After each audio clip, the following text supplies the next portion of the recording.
Hello everyone, welcome back to Rolling Solo. My name is Adam Smith, and today in this game overview and gameplay video, we're checking out Dark Souls, the board game, specifically the Tomb of Giants core set. There is another core set which you can pick up, which is brand new as well. Both of these from Steamforged, giving you new ways to interact with the world of Dark Souls, the board game, whether you're an existing player or a new player. But there are some differences between which angle you're coming at this core set from, whether you're one of the original backers or whether you're coming into this for the very first time. Inside this video, at the front portion of it, we're going to be talking about some of the changes at a high level that happened within Dark Souls, the board game. We'll also talk about what's coming in the future for existing individuals that already have a collection of content, like myself. I have absolutely everything from the original campaign, and then we're going to dive into a few rounds of gameplay to give you an idea as to how this new core set sets up and operates. The one thing to note around the rulebook is that the rulebook has been overhauled from a presentation standpoint and a learning standpoint. It's been streamlined, simplified, with extra explanations added in to ensure an understanding beyond what the original rulebook had inside. One of the major things that has changed inside the rulebook is the campaign structure. Now, this doesn't stop you from playing the way the game was originally designed, nor does it change a majority of the rules around it, but it gives you a more primary way to play a campaign structure within this core set. It also gives you new components that you can use as you move through the campaign. You're going to see that campaign dashboard up there in the top right-hand corner. So you're going to see new event cards, you're going to see encounters, you're going to see keywords that are all included as part of this new campaign structure, and they're completely different and part of this new campaign system.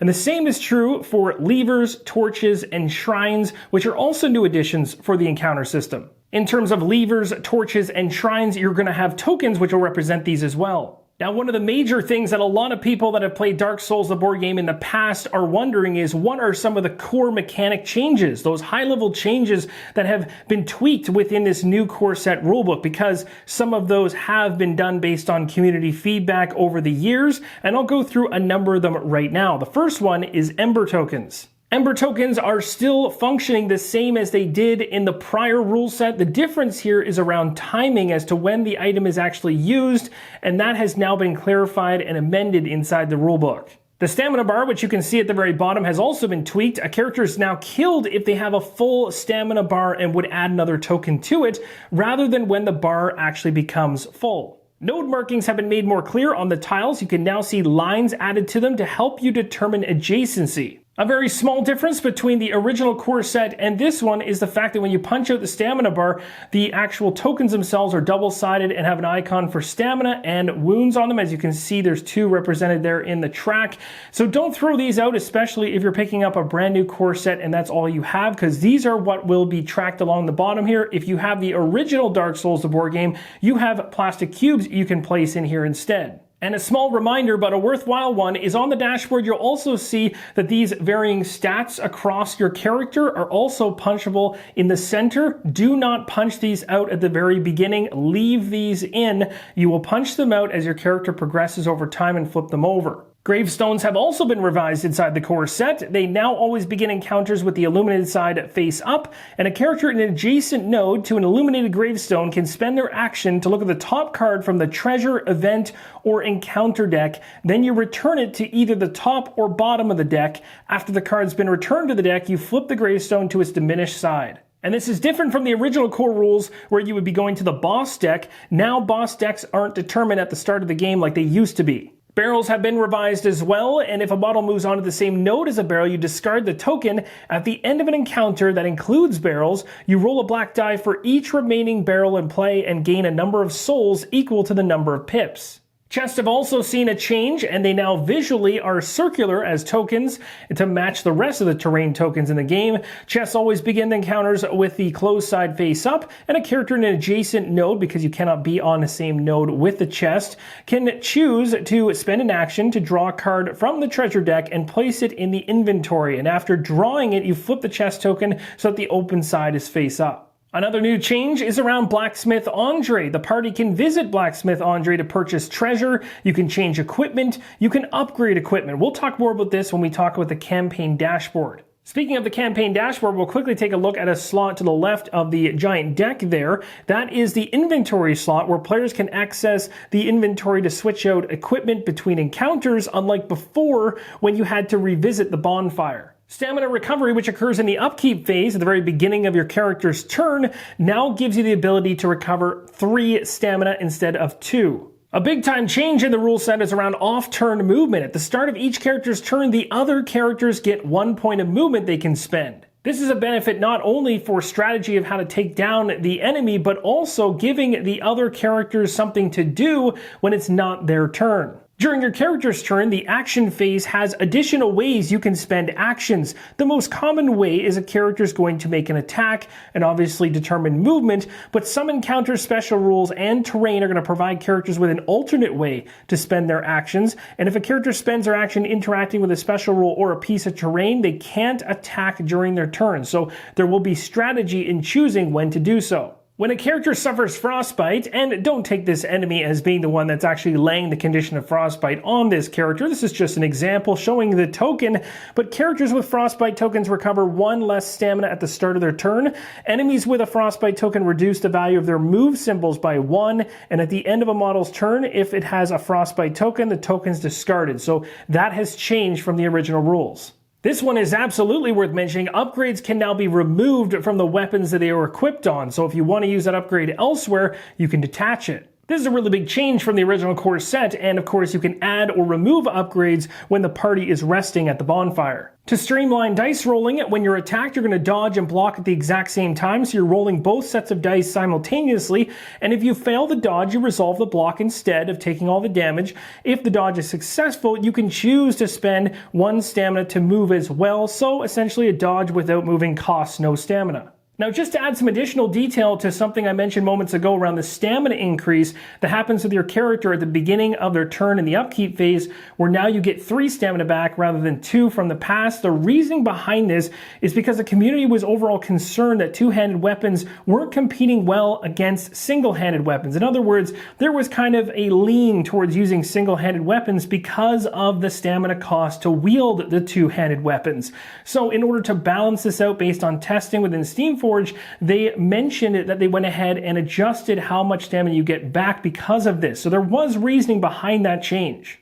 Now, this next piece of news is a huge one, and I'm going to have a link to it in the description below and the pinned comment if you haven't already seen it, because there might be some people that are watching this video that were not part of the original Dark Souls the board game Kickstarter, but if you were, you'll have noticed that on October 21st, Steamforged Games released an update which details not only the rulebook and gives you the availability to have that rulebook at your disposal from this core set if you're an existing backer, but also talks about backwards compatibility in a way that I believe is going to satisfy a large number of individuals that were hoping to use their existing content into the new system. There is going to be a digital download made available, but there will also be a way to print these as well. So you will have the ability to basically upgrade your entire set or collection, and I have the collection, so this is going to be something I'll be doing for sure as well, but I really wanted to share that update. Definitely check out the link for all the details. I'm not going to go into it here because it's a lengthy update with a lot of important details.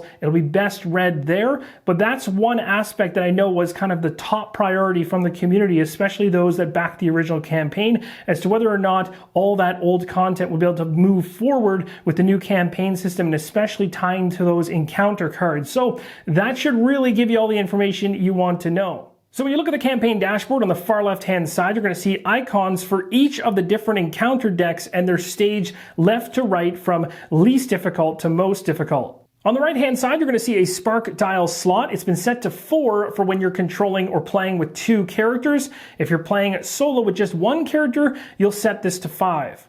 To the left of the inventory slot, which is a slot that currently has some artwork there but no cards, you're going to see a soul cache area, and that is when the party gains their souls. They're going to place them here, and when the souls in the soul cache are spent, they're discarded from this location.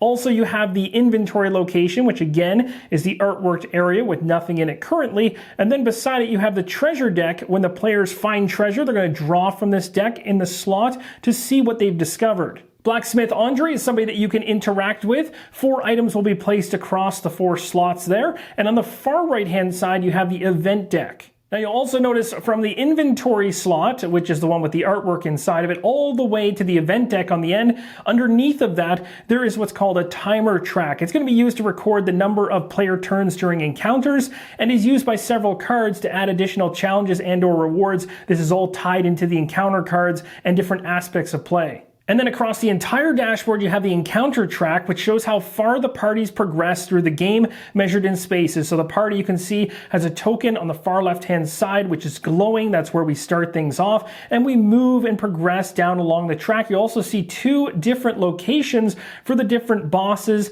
and those icons in each of those spaces relate to the same icon in the top right-hand corner of the encounter card. You'll also notice that each space underneath has an encounter level and a slot for the encounter the party must play when on the space. You place the encounter card underneath. And of course, this continues to up in difficulty as you move along the track. Now let's talk about the bonfire, seeing as it's a really integral part of the campaign system and of course Dark Souls, the board game. After completing an encounter, which again run along the bottom of the campaign track, the players can return, and you have the option when you actually win the encounter to return to the bonfire instead of moving to the next space in the encounter track. But if you failed the encounter, you don't have a choice, you have to go back to the bonfire.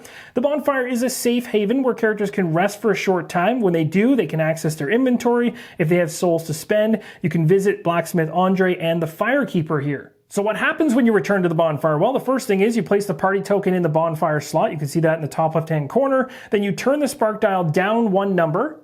Next, you flip each character's heroic action, their flask, and their luck tokens to their ready side, and you return each encounter card to its normal orientation, as they normally get turned 90 degrees as you continue through the campaign. After you do these steps, the party can choose to visit the Firekeeper and or the Blacksmith. When you visit the Firekeeper, each character can spend souls from the soul cache area to upgrade 1 or more of their stats. So you can take a look at the inventory, and of course in this case for the example we don't have any in there. It's empty to the right of the soul cache there, but you'd normally have some inventory cards in there that you couldn't equip maybe because of some limitation on your character's stats. So if you upgrade at the Firekeeper, keep that in mind. Take a look through the inventory, see what you need to upgrade as a character stat in order to be able to equip the cool new items that you have gathered. Now stats must be upgraded in sending order, and to upgrade to tier 2, the character must have first upgraded to tier 1. When a character does upgrade a stat, you're going to punch out the corresponding square from their dashboard and flip it over and push it back into the vacant slot with the upgraded side showing in gold. And that's the reason why you do not want to punch these out in advance when you first get the game. Only do so when you actually upgrade things. And then the cost of upgrading is actually shown inside the rulebook on page 26. Base to tier 1 is 2 souls, tier 1 to tier 2 is 4 souls, and tier 2 to tier 3 is 8 souls. A character can upgrade multiple times in a single visit if you have all the souls to do it. As I mentioned earlier, the party can visit Blacksmith Andre to purchase treasure, change equipment, or upgrade equipment. So when you're here, if you want to purchase treasure, you draw the top 4 cards from the treasure deck and place them face up in the slots next to the deck. This is the wares available, so players can purchase any number of these cards by spending 1 soul from the soul cache per card and placing the purchase card in the inventory slot, which of course now is vacant. After the players have made their purchases, return the remaining cards to the bottom of the treasure deck, and this step can only be done once per visit to the bonfire. So let's say you purchase a brand new piece of armor, it's in your inventory, you're taking a look at its requirements, you'll see that it requires 20 strength, and it also needs 15 intelligence, but based on the gold levels of my current stats, I am low on strength and intelligence in order to equip this. I need to at least upgrade intelligence once, and strength needs to go up by 2 in order for me to equip it. So I paid the soul in order to buy that armor. I placed it in my inventory because eventually I'll work towards being able to wear that. And of course, if I'm done buying right now across my party, then all the rest of these cards will go back into the deck. Just remember, when you go ahead and place those cards back in the deck, they go on the bottom. And of course, you can also upgrade your equipment while you're here. So if you happen to buy something from the blacksmith row that is an upgrade, so long as you have the requirements on the card met, you can also attach that to the item as well. And again, each one of those weapons will have a number of upgrade slots available, which is depicted right on the card. And you can do this across weapons or armor. Now, when you're ready to resume your exploration, you take your party marker, put it in the first slot right here. And of course, if you've actually played through a number of encounters, which you normally would have, you'd have encounter cards sitting here, and they'd be, again, you reset them face up, so you'd have to go back through them. So you'd move your party marker to the first slot here, and you'd go ahead and interact with the card that you might have resolved previously, but you'd be doing it again. Don't worry, repeating an encounter does still provide the benefits of the reward. You're not going to go ahead and draw a new card in these cases. You'll just do the one that's already here.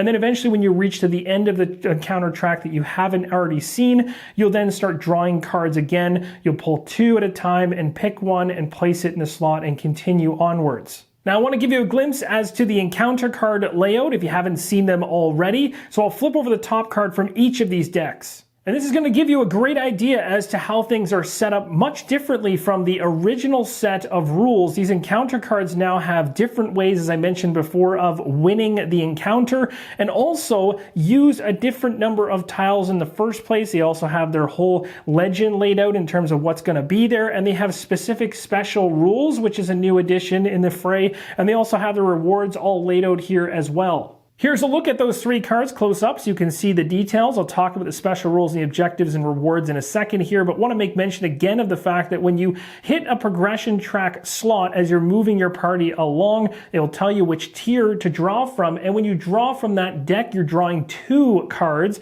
looking at both of them and deciding which one you want to do. So you do have a choice. You're not just taking the top option every time. So looking at this card, for instance, you have some flavor text at the very top. It tells you your overall objectives to kill the skeleton beast. Then it tells you your rewards that you're going to gain based on a number of characters, +1 souls.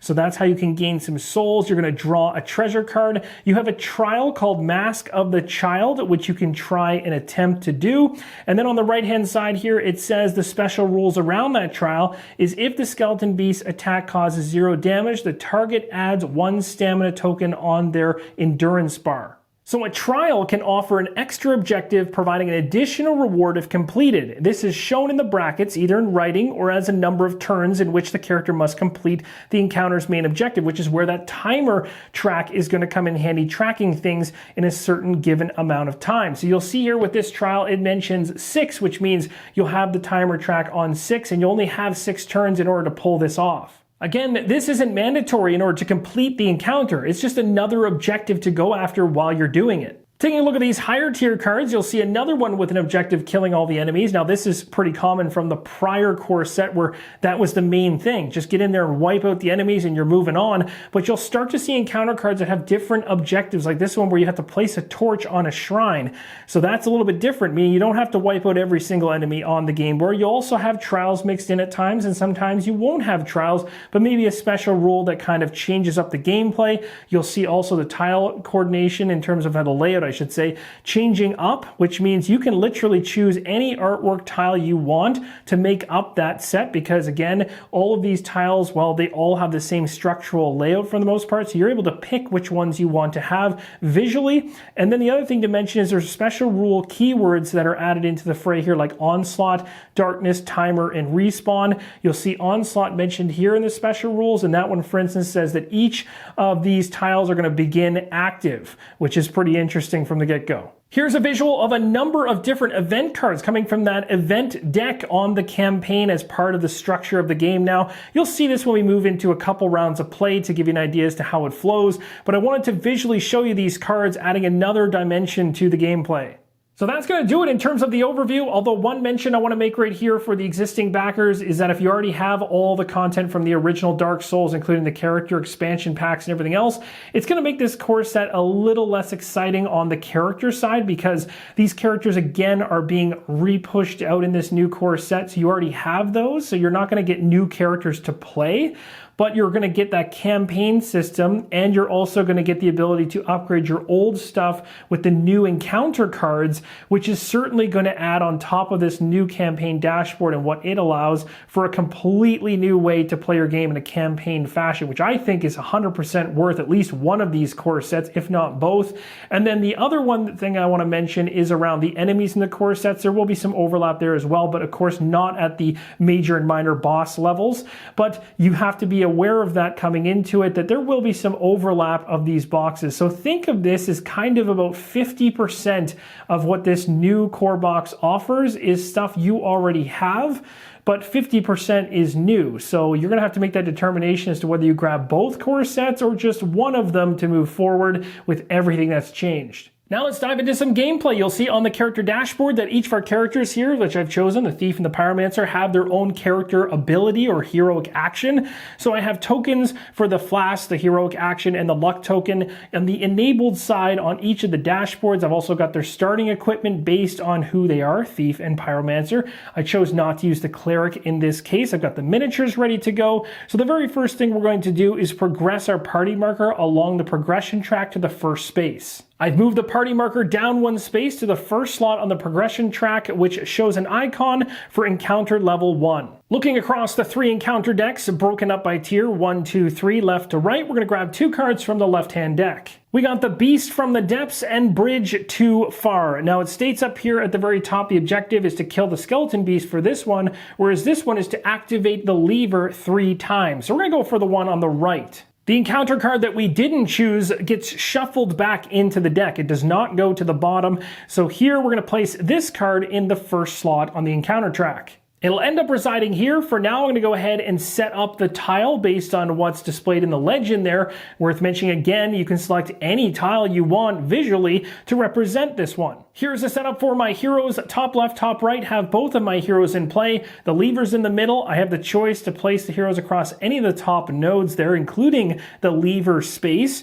Now, the objective we have on the encounter card for this encounter is to activate the lever 3 times. As an action when in the space with the lever, a hero can activate it, and based on the special rules of this encounter card, when the lever is activated, we respawn all enemies in play. So we don't want to just run there and keep respawning them, because more and more of them will come in. Once you run into models, you actually use tokens to represent them until you have the models available. So that would just really cascade things. Yeah, we'd succeed, but we might take an absolute beating while we're trying to respawn all this. So we're going to have to clear out the enemies maybe a little bit before we start pulling that lever. Now, just so you can see the encounter card again, you'll see the highlighted positions where the heroes can come in noted. We've got everything set up for the legend over here. You'll notice for the rewards, we get souls 1 times the per enemy killed. So basically, as many enemies as we kill off, we're going to get a soul for them. And also we gain shortcut as well. If we complete this encounter, we'll gain a shortcut which you place as a token on the encounter card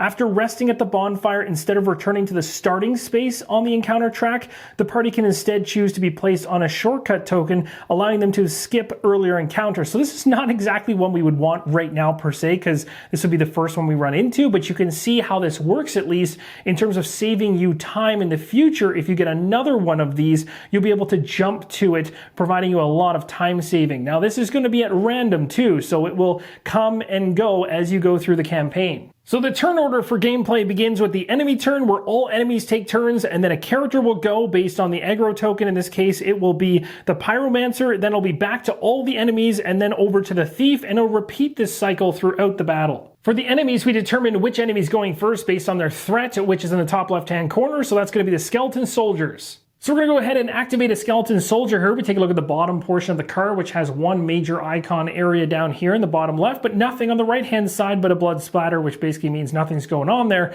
But the Skeleton Archer below actually makes use of both sides, left to right. You'll see that later on. Now in this case, the Skeleton Soldier here has almost like a D-pad set up here with a number inside of which direction they are moving. That corresponds to the encounter that we're going up against. So it's going to head in that exact direction, which would be north.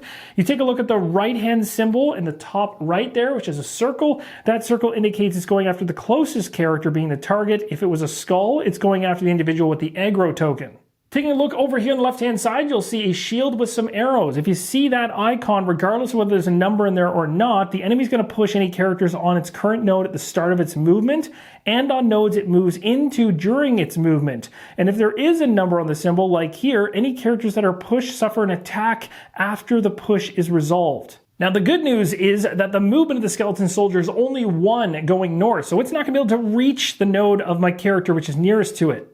So it is heading towards the Pyromancer. So you'll notice on the card for the skeleton soldier, only movement is here, nothing for attack in this space. Whereas with the skeleton archers that will activate later on here, we're gonna have an attack first and then movement. So these skeleton soldiers are all about basically pushing towards the individual and pushing them away, inflicting an attack at that point. So we'll activate the other skeleton, which again moves forward, but no attack coming off of it because it didn't hit into any of my characters. Now things get a bit different here with the skeleton archer. Is the very first thing it's going to do is attack, and it's going after the individual with the aggro token, as you can see up there with the skull. So that is going to be the pyromancer in the top right hand corner. The skeleton archer is pretty nasty, can hit from anywhere on the game tile, which makes it really versatile to be able to be a serious problem for us. It's going to be hitting me for 4 physical damage. You might see a different icon here in the center. It looks more magical if it's magic based damage.